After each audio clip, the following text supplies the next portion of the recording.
My name is Isabella. I was a young woman living in a very small house in a poor part of Mexico. The walls were thin, the roof leaked when it rained, and the floor was hard. But inside that small house, I held something precious, my baby girl. I loved her from the moment she was born. Her name was Esperanza, which means hope.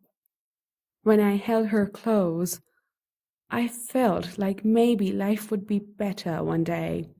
Her tiny fingers wrapped around mine, and her big eyes looked at me with trust. She was my light in the darkness, but not everyone saw her the same way. My husband, Carlos, was a different kind of man. He was not bad at heart, but he loved money more than family. He liked to gamble. Whenever he had pesos in his pocket, he went to the card, the dice, or the horses. Many times he came home with nothing. One night, when I was holding Esperanza, Carlos came home with a new idea. "Isabella," he said, "we cannot feed another mouth. We are too poor. But I know one way. There is a rich family, Señor and Señora Ramirez. They cannot have children. They are ready to pay for a baby.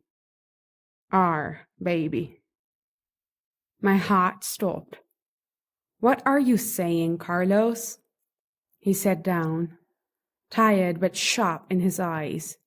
"We sell her, we take the money, we start again. We can always have more children later. This is only a daughter." I cried. "She's not only a daughter, she is mine." But Carlos was firm. The next day, he spoke to the Ramirez family. The Ramirez house was large and shining. Big windows, clean floors, golden light. I felt small when I entered. Señora Ramirez looked kind, her hands soft, her dress elegant. She reached for Esperanza. "Such a beautiful baby," she whispered. Her husband nodded.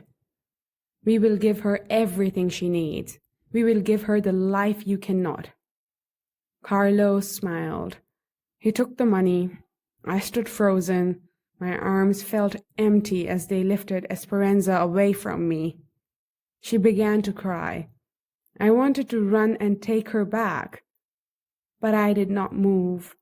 My tears fell and my heart broke. That night, our house had money, but my arms were empty forever. At first, I told myself it was for the best. With the money, maybe we could build a new life. Maybe Carlos would change.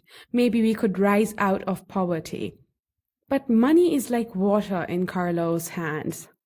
He spent it on gambling, drinks, and foolish friends. In less than a year, nothing was left. We were still poor. We were still hungry. But now I had no baby girl. Each night I cried silently, remembering her little hands, her little laugh. My heart felt heavier with each passing day. Some years passed. I had a son, Diego. I prayed he would be different from his father. I prayed he would bring me peace. But as Diego grew, I saw the same fire in his eyes that Carlos had.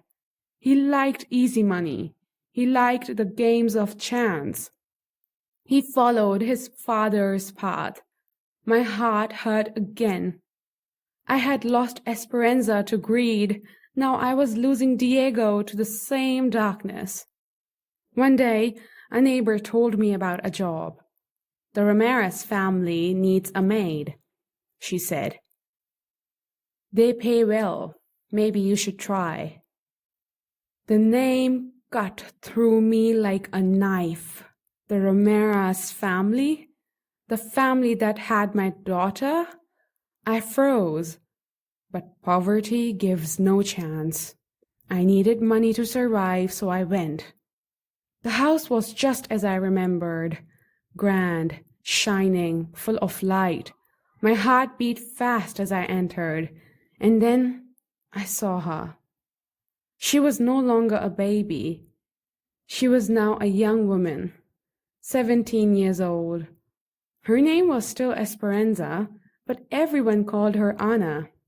She was tall, graceful, with kind eyes and a gentle smile.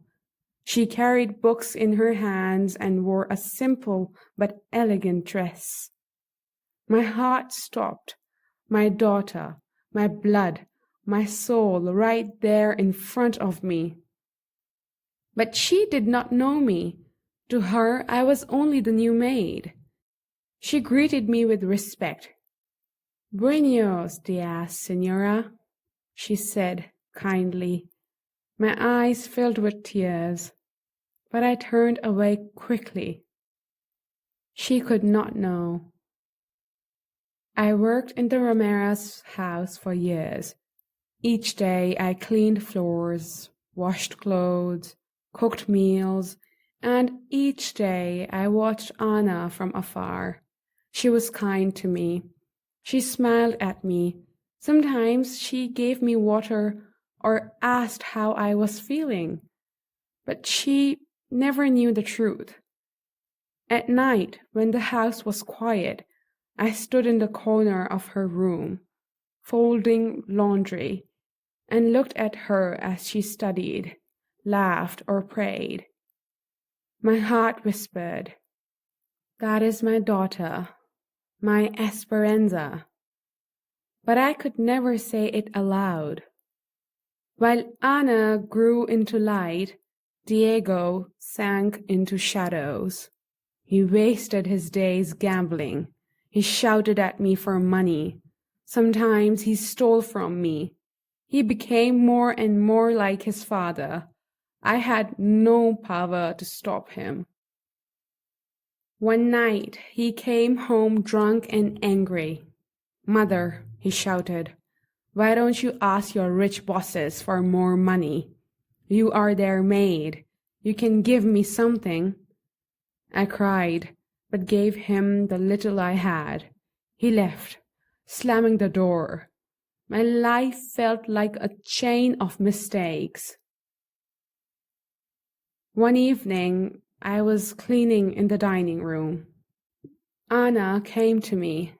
"Señora Isabella," she said, "you look tired. Please sit. Let me bring you water." I froze. No one had spoken to me like that in years. She handed me a glass. With her gentle hands. For one moment, it felt like the world was healing. For one moment, I was not only a maid, I was a mother again. Tears filled my eyes. I whispered, "Gracias, mi niña." She smiled, not knowing what those words truly meant. One night, I passed by her room. I heard her voice. She was speaking to Señora Ramirez. "Mother," she said, "thank you for everything. You gave me love, a home, an education. I am lucky to be your daughter. I don't know what I would do without you." Her words cut deep into me. I stood outside, holding my chest. My tears fell. She was happy. She was grateful. She was safe. Who was I to destroy that truth?